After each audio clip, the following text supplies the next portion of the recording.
꿈길 속 이야기. 돼지 얼굴로 태어났더니 조선시대 영조 임금이 다스리던 시절 한적한 산골 마을에 박첨지라는 벼슬아치가 살았다. 그는 왕실의 먼 친척으로 조정에서 작은 관직을 맡아 마을의 치안을 책임지며 평범한 삶을 이어갔다. 그의 아내는 김씨로 아름다운 용모와 현숙한 성품으로 마을 사람들의 부러움을 샀다. 부부는 오랜 세월 자식을 기다렸으나 하늘이 허락하지 않아 늘 가슴에 한을 품고 살았다. 그러던 어느 가을날 김씨가 마침내 임신을 했고 마을 전체가 축복의 분위기에 휩싸였다. 임신 기간 동안 김씨는 이상한 꿈을 꾸었다. 꿈속에서 그녀는 깊은 산속을 헤매다 거대한 돼지 한 마리를 만났다. 그 돼지는 사람의 눈빛을 지니고 있었고 그녀를 보며 슬픈 울음소리를 냈다. 이 몸은 저주받았노라. 네 뱃속에 들어가 새로 태어나리라. 돼지가 그렇게 말하더니 순식간에 안개처럼 사라졌다. 김씨는 그 꿈을 남편에게 털어놓았으나 박첨지는 꿈은 꿈일 뿐이요. 하늘이 내려주신 아기가 건강하기만 하다면 그걸로 좋카오. 라고 웃으며 넘겼다. 하지만 김씨의 마음속에는 불안한 예감이 스멀스멀 피어올랐다. 드디어 해산의 날이 왔다. 마을의 산파가 달려와 김씨를 도왔고 박첨지는 문 밖에서 초조하게 서성였다. 밤이 깊어갈 무렵 집안에서 아기의 울음소리가 터져나왔다. 그러나 그 울음소리는 보통 아기의 그것이 아니었다. 마치 짐승의 신음처럼 거칠고 낮게 울렸다. 산파가 문을 열고 나오며 얼굴이 창백해져 중얼거렸다. 첨지 나리, 이 아이가 이상하옵니다. 박첨지가 서둘러 안으로 들어가 보니 김씨가 피곤한 몸으로 아기를 안고 있었다. 아기는 포대기에 쌓여 있었지만 그 얼굴을 본 순간 박첨지는 숨이 멎을 듯했다. 아기의 얼굴은 사람의 것이 아니었다. 코가 돼지의 주둥이처럼 앞으로 쑥 튀어나와 있었고 눈은 작고 검었으며 귀는 뾰족하게 솟아 있었다. 피부는 거칠고 주름진 돼지 가죽 같았고 입가에는 작은 송곳니가 삐죽 나와 있었다. 몸통과 팔다리는 사람의 형상이었으나 그 머리는 명백히 돼지의 그것이었다. 김씨는 눈물을 흘리며 아기를 내려다보았고 박첨지는 그 자리에 주저앉아 버렸다. 이게 무슨 하늘이시여. 왜 이런 시련을 내리시나이까? 박첨지가 떨리는 목소리로 중얼거렸다. 산파는 마을 사람들에게 이 소식을 퍼뜨리지 않기 위해 입을 다물었으나 소문은 바람처럼 퍼졌다. 마을 사람들은 박첨지의 집을 피하며 수군거렸다. 저주받은 아이로구나. 아마도 조상들의 원한이 쌓여 그런 괴물이 태어났을 거야. 누군가는 과거 박첨지의 선조가 돼지 도살업자를 속여 재물을 챙겼다는 옛 이야기를 떠올리며 그 업보가 돌아온 것이라 속삭였다. 부부는 아이를 숨기기로 결심했다. 이름을 박돈이라 지었다. 돈은 돼지를 의미하는 한자였으나 박첨지는 이 아이가 우리 가문의 재물이 되기를 바라는 마음이라며 변명했다. 하지만 속으로는 그 이름이 아이의 운명을 상기시키는 저주처럼 느껴졌다. 김씨는 매일 밤 아이를 안고 울었고 박돈은 그 얼굴에도 불구하고 사람의 감정을 지니고 있었다. 그는 어머니의 품에서 웃으려 애썼으나 그 미소는 돼지의 코를 찡그리는 듯한 모습으로만 보였다. 박돈이 태어난 지 몇 달이 지나자 마을의 불안은 점점 커졌다. 밤마다 박첨지의 집 근처에서 이상한 소리가 들린다는 소문이 돌았고 누군가는 그 아이가 돼지처럼 울부짖는다. 고 했다. 박첨지는 조정에 보고를 올려야 할지 고민했으나 그런 아이를 세상에 알리면 가문의 몰락이 불보듯 뻔했다. 대신 그는 마을 장정을 모아 집 주위를 담으로 둘러싸고 아이를 외부와 차단했다. 김 씨는 아이를 키우며 매일 기도했다. 도나, 네가 왜 이렇게 태어났는지 모르겠지만 어미는 너를 사랑한다. 제발 사람답게 살아다오. 박도는 빠르게 자랐다. 3살이 되자 그는 걷고 말하기 시작했다. 그는 집 안에서만 지냈고 창문을 통해 바깥 세상을 엿보았다. 마을 아이들이 웃으며 노는 모습을 보며 그는 자신의 얼굴을 만지작거렸다. 어머니, 왜 저는 이렇게 생겼소이까? 박돈이 물으면 김 씨는 눈물을 삼키며 대답했다. 하늘이 주신 시련이로다. 하지만 네 마음은 사람의 것이니 그것으로 충분하노라. 그러나 박첨지는 점점 아이를 피했다. 그는 밤마다 술에 취해 중얼거렸다. 이 아이가 우리 가문을 망칠 게야. 차라리 버리는 게 나을까? 김 씨가 그 말을 듣고 울며 말렸다. 나리, 그럴 수 없소이다. 이 아이는 우리의 피요. 저주든 업보든 함께 감당해야 하옵니다. 부부의 갈등은 깊어졌고 박도는 그 대화를 엿들으며 자신의 존재가 가족의 고통임을 깨달았다. 어느 날 마을에 역병이 돌았다. 사람들이 쓰러지고 의원이 달려왔으나 속수무책이었다. 마을 사람들은 박돈의 탄생을 그 원인으로 지목했다. 저 괴물 아이 때문에 하늘이 노하신 거야. 그들은 박첨지의 집으로 몰려와 돌을 던지며 소리쳤다. 박첨지는 문을 잠그고 버텼으나 상황은 악화되었다. 결국 그는 가족을 데리고 마을을 떠나기로 결심했다. 깊은 산속으로 도망쳐 은둔 생활을 시작한 것이다. 산속 오두막에서 박도는 자유로워졌다. 그는 숲을 뛰어다니며 동물들과 어울렸고 돼지 얼굴이 오히려 위장 역할을 했다. 하지만 인간 세상의 그리움은 사그라들지 않았다. 어머니, 저는 언제 사람들 속으로 나갈 수 있소이까? 박돈이 물었다. 김 씨는 한숨을 쉬며 대답했다. 때가 되면 하늘이 길을 열어주시겠지. 그러나 박첨지의 마음은 이미 멀어져 있었다. 그는 아이를 버리고 싶어 했으나 김 씨의 간곡한 부탁으로 참았다. 박돈이 8살이 되던 해 산속에 이상한 노인이 나타났다. 그는 백발이 성성한 도사로 마을에서 쫓겨난 무당의 제자라고 했다. 노인은 박돈의 얼굴을 보더니 눈을 크게 뜨고 말했다.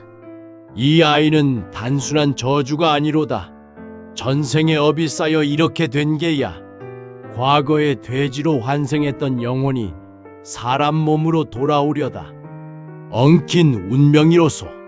박첨지가 놀라 물었다. 그럼 고칠 방도가 있소이까? 노인은 고개를 저었다. 방도는 있으나 위험하노라. 아이가 스스로 그 업을 풀어야 하리라. 그날부터 박돈의 삶은 변했다. 노인이 가르쳐준 주술과 무술을 배우며 그는 자신의 운명을 직면하기 시작했다. 박돈과 그의 가족이 깊은 산속 오두막으로 이주한 지 몇 달이 지났고 조선의 산맥은 험준했고 바람은 차가웠으며 짐승들의 울음소리가 밤을 메웠다. 박돈은 그의 돼지 같은 얼굴은 숲속에서 오히려 위장 역할을 했다. 사슴은 그를 피해 달아나지 않았고 멧돼지들은 그를 동료로 여기는 듯 가까이 다가왔다. 하지만 박돈의 마음은 늘 인간 세상으로 향해 있었다. 그는 어머니 김 씨의 무릎에 기대어 마을에서 보았던 아이들의 웃음소리를 떠올리며 물었다. 어머니, 저도 저와 같은 얼굴을 한 이가 아닌 사람들과 어울릴 날이 올까이까? 김 씨는 아들의 거친 털이 덮인 머리를 쓰다듬으며 대답했다. 도나, 하늘은 공평하시니라. 네가 진심으로 원한다면 길이 열릴 것이야. 하지만 그녀의 목소리에는 불안이 묻어 있었다. 산속 생활은 고단했고 남편 박첨지는 날이 갈수록 무뚝뚝해졌다. 그는 매일 밤 불 옆에 앉아 술을 마시며 중얼거렸다. 이 아이 때문에 우리가 이 꼴이 되었어. 차라리 그 노인의 말을 따르지 말고 떠났어야 했어. 그 노인. 백발의 도사는 여전히 오두막 근처를 배회하며 박돈에게 이상한 가르침을 전했다. 그의 이름은 현암이라 했고 스스로를 산신의 뜻을 따르는 자라 칭했다. 현암은 박돈에게 주술의 기초를 가르쳤다. 나무 껍질에 새긴 부적을 태우며 기도하는 법, 바람의 방향을 읽어 날씨를 예측하는 법, 그리고 짐승의 흔적을 쫓는 법을 전수했다. 하지만 가장 중요한 가르침은 따로 있었다. 현암은 박돈에게 말했다. 네 얼굴은 저주가 아니로다. 이는 전생의 업이 얽힌 결과라. 네가 그 업을 풀려면 스스로 운명을 찾아 떠나야 하느니라. 운명이라 하시면 무엇을 어찌해야 합니까? 박돈이 물었다. 현암은 깊은 한숨을 내쉬며 대답했다. 네 선조가 저지른 죄악이 있노라. 그대는 그 죄를 씻어야 하느니 허나 그 길은 험난하고 많은 이가 너를 두려워할 것이야. 용기를 잃지 말거라. 박돈은 그 말이 무슨 뜻인지 정확히 알지 못했지만 마음속에 뜨거운 불씨가 피어오르는 것을 느꼈다. 그는 더 이상 어머니의 품에만 의지할 수 없음을 깨달았다. 하지만 그의 나이는 너무 어렸고 가족은 그를 세상 밖으로 내보낼 준비가 되어 있지 않았다. 그러던 어느 날 산속에 이상한 기운이 감돌았다. 새벽녘 오두막 근처에서 짐승의 울음소리가 아닌 사람의 비명소리가 들렸다. 박첨지가 창문 너머를 내다보며 중얼거렸다. 이게 무슨 소란이요? 산적이라도 나타난 게야? 그는 창을 들고 밖으로 나갔다. 김씨는 박돈을 꼭 끌어안으며 속삭였다. 돈아, 무슨 일이 있더라도 이곳을 떠나지 말거라. 하지만 박돈은 호기심을 이기지 못했다. 그는 어머니의 품을 빠져나와 오두막 뒤쪽으로 몰래 빠져나갔다. 숲속에서 그는 놀라운 광경을 목격했다. 몇 명의 남자들이 횃불을 들고 서로를 향해 칼을 겨누고 있었다. 그들은 산적처럼 보였지만 옷차림은 허름한 농부의 그것과 다르지 않았다. 그들 중 한 명이 소리쳤다. 그 괴물 아이를 내놓아라. 그 아이 때문에 마을에 역병이 돌았고 우리 가족이 죽었어. 박돈은 숨을 죽였다. 그들은 자신을 찾고 있었다. 그 순간 현암이 어둠 속에서 나타났다. 그는 손에 부적을 들고 낮은 목소리로 주문을 외웠다. 갑자기 바람이 거세게 불며 횃불이 꺼졌고 산적들은 혼란에 빠졌다. 현암은 박돈을 발견하고 재빨리 그를 나무 뒤로 숨겼다. 어찌하여 이곳에 나왔느냐? 네가 보이면 저들이 더 날뛸 것이야. 현암이 나무라듯 말했다. 저를 찾는 자들이옵니까? 제가 뭘 잘못했기에 저를 해치려 하옵니까? 박돈이 떨리는 목소리로 물었다. 현암은 한숨을 쉬며 대답했다. 저들은 두려움에 사로잡혔을 뿐이니라. 네 얼굴이 그들을 겁주고 그 두려움이 분노로 변한 것이야. 하지만 진정한 원인은 따로 있노라. 마을에 도는 역병은 내 선조의 죄와 얽혀 있느니. 그날 밤 현암은 박돈을 데리고 깊은 숲속으로 들어갔다. 그는 박돈에게 자신의 선조에 대한 이야기를 들려주었다. 박첨지의 조상 중 한 명이 돼지 도살업자를 속여 큰 돈을 벌었고 그 과정에서 도살업자의 가족이 몰락해 비참한 죽음을 맞았다고 했다. 그들의 원혼이 저주를 내린 것이 박돈의 얼굴로 나타났다는 것이다. 하지만 현암은 단호히 말했다. 저주는 풀 수 있느니라. 허나 그 길은 내가 스스로 찾아야 하느니. 산 너머 백두산 깊은 곳에 옥황의 샘이라 불리는 곳이 있노라. 그곳에 물을 마시면 내 얼굴이 사람의 것으로 돌아올 수도 있으리라. 하지만 그 길은 위험하니 준비가 필요하다. 박도는 그 말을 마음 깊이 새겼다. 그는 더 이상 두려움에 숨고 싶지 않았다. 현암은 그에게 무술과 주술을 더 가르치며 준비를 시켰다. 박도는 나무로 만든 칼을 들고 매일 연습했고 바람과 나무의 속삭임을 듣는 법을 배웠다. 그의 몸은 점점 강해졌고 마음은 단단해졌다. 한편 박첨지는 산적들의 습격 이후 더욱 불안해졌다. 그는 김 씨에게 말했다. 이것도 안전하지 않소. 차라리 아이를 멀리 보내는 게 낫겠소. 그 노인이 말한 셈인지 뭔지를 찾아 떠나게 하자오. 김 씨는 눈물을 흘리며 반대했다. 나리, 어찌 그리 말씀하시오? 돈이는 우리 아들이옵니다. 저주든 뭐든 우리가 함께 감당해야 하옵니다. 그 아이 때문에 우리가 죽을지도 모르. 저들이 다시 오면 어찌하겠소. 박첨지가 소리쳤다. 그들의 다툼은 밤새 이어졌고 박도는 오두막 구석에서 그 소리를 들으며 마음을 다졌다. 그는 자신이 가족의 짐이 되고 싶지 않았다. 어느 날 새벽, 그는 조용히 짐을 꾸렸다. 어머니의 옷자락에서 떼어낸 천조각과 현암이 준 부적 하나를 챙긴 그는 집을 떠났다. 어머니와 아버지에게 편지를 남겼다. 어머니, 아버지께 이 불효자가 감히 편지를 올리나이다. 소자가 이 집에 태어나 많은 고난을 들인 줄 아옵니다. 어머니의 눈물과 아버지의 한숨이 제 가슴을 찌르옵니다. 소자는 스스로 길을 찾아 떠나려 하옵니다. 현암 도사께서 말씀하신 옥황의 셈을 찾아 제 운명을 바꾸고자 하옵니다. 부디 걱정 마시고 건강히 계시옵소서.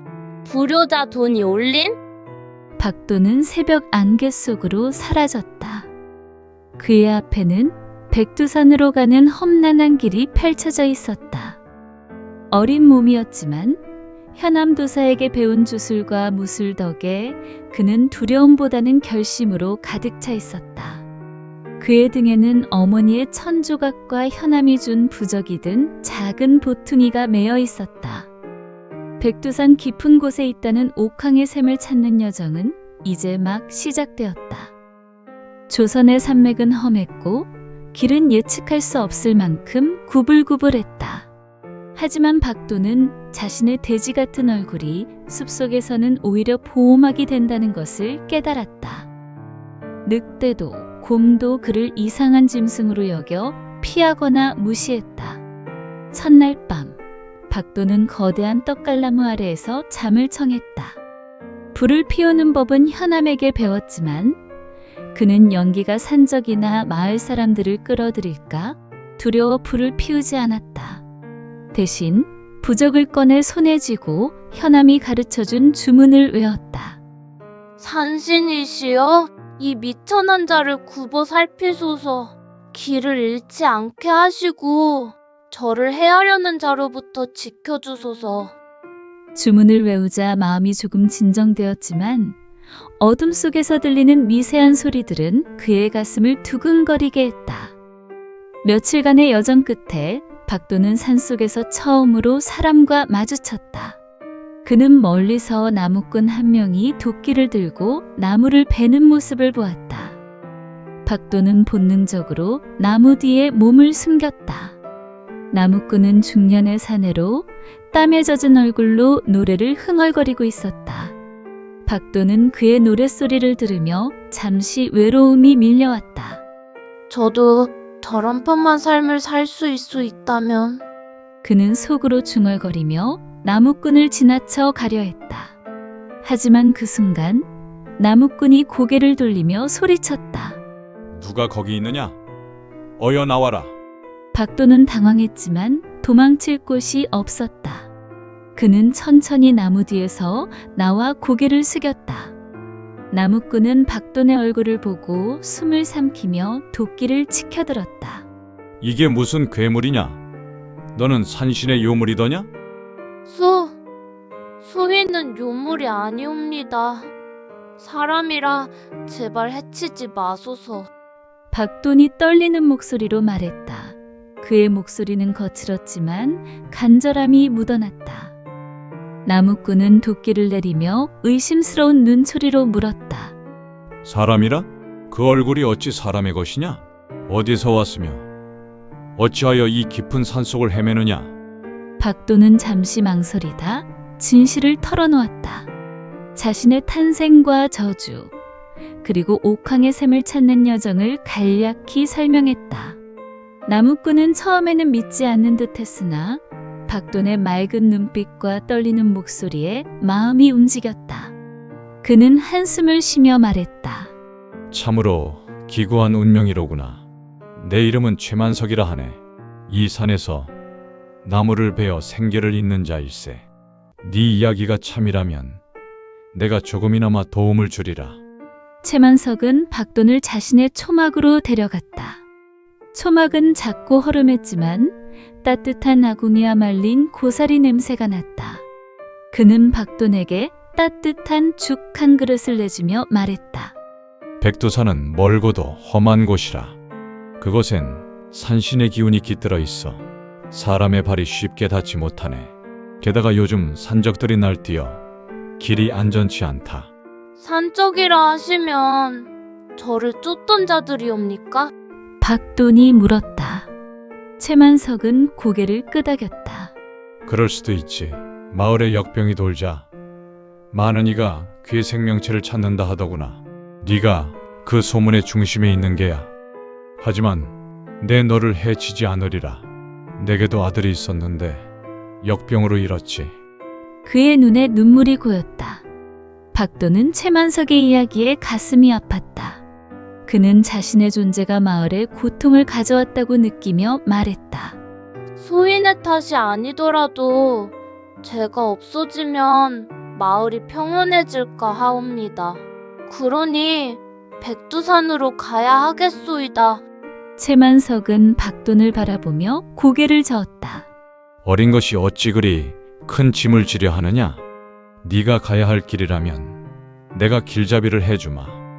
허나 오늘은 쉬고 내일 아침 일찍 떠나자꾸나.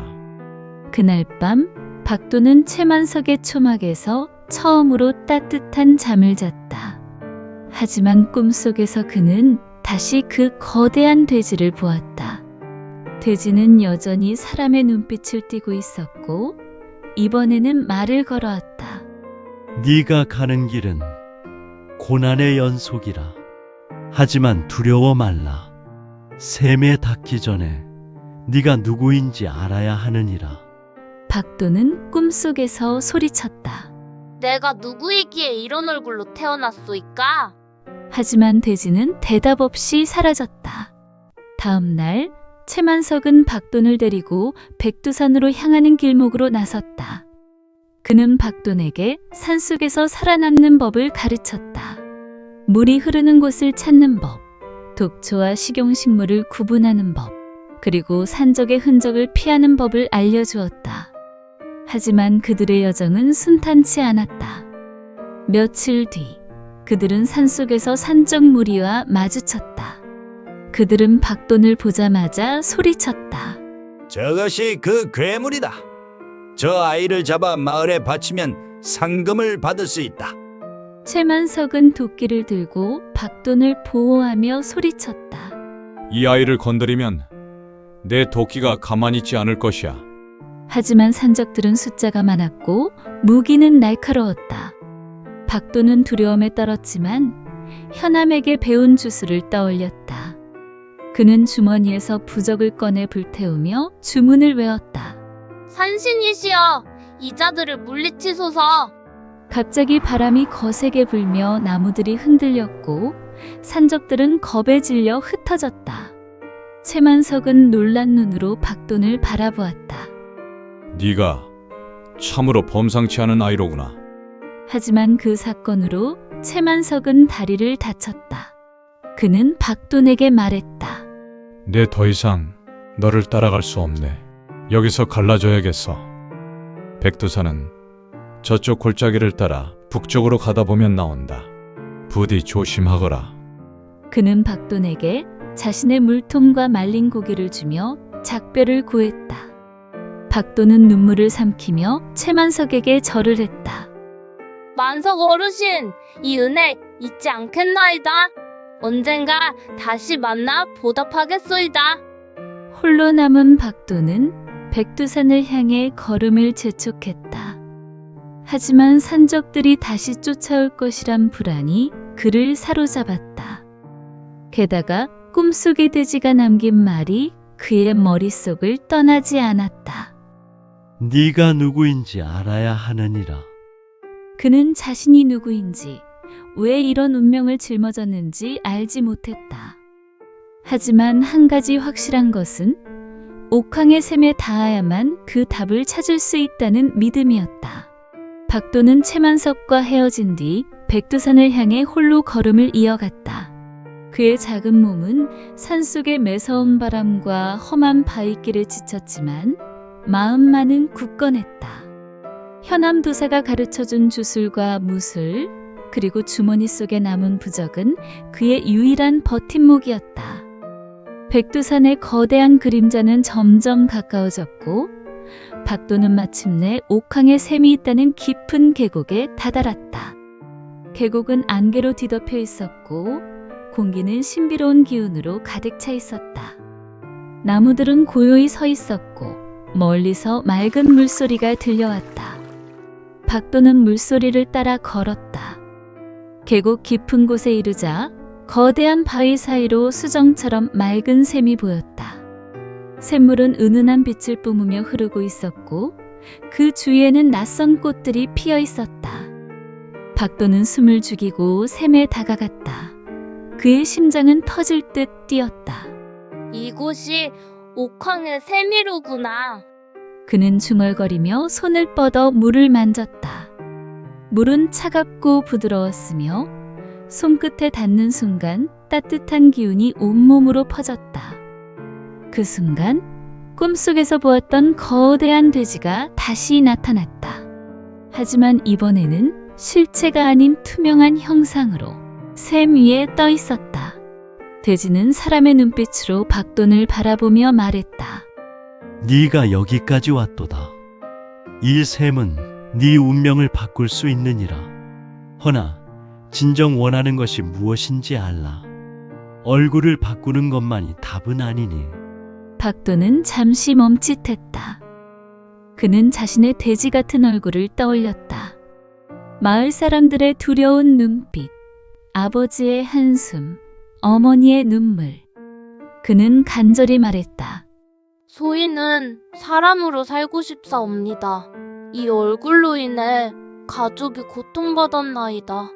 제발 이 저주를 풀어주소서. 돼지는 고개를 끄덕이며 말했다. 그 마음이 참이로다. 샘물을 마셔라. 허나 명심하라.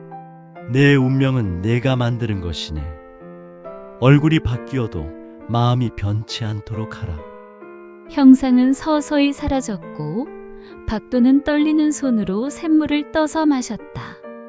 물은 달콤하고도 시원했으며 마시는 순간 그의 몸이 따뜻한 빛으로 감싸였다. 눈을 뜬 박돈은 자신의 얼굴을 샘물에 비춰보았다. 놀랍게도 그의 얼굴은 변해 있었다. 돼지의 주둥이와 송곳니는 사라지고 매끄러운 사람의 얼굴이 그를 바라보고 있었다.